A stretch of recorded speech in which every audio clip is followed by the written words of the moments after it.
রাসূল করিম সাল্লাল্লাহু আলাইহি সাল্লাম ইরশাদ করেন, তুনকাহুল মারআতু লিআরবাইন, চারটি গুণ দেখে নারীকে বিয়ে করা হবে।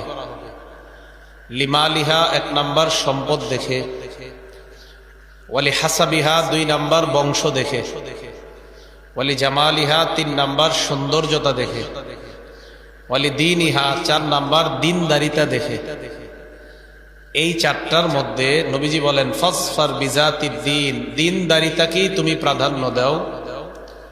তারিবাত ইয়াদাক, যদি তুমি দিনদারিতা প্রাধান্য না দাও তাহলে তোমার দুই হাত ধুলায় দূষরিত হোক, তোমার দুই হাত ধ্বংস হোক, বলি নাউজুবিল্লাহ। তো বিয়ে করার সময় দিনদার পাত্রী নির্বাচন করা, যারা বিয়ে করবেন বা যাদেরকে বিয়ে করাবেন, এই প্রথমেই খেয়াল রাখা। যদি কারো বিবি দিনদার হয়ে যায় তাহলে আল্লাহ তাকে দুনিয়ার শ্রেষ্ঠ সম্পদের মালিক বানায় দেয়।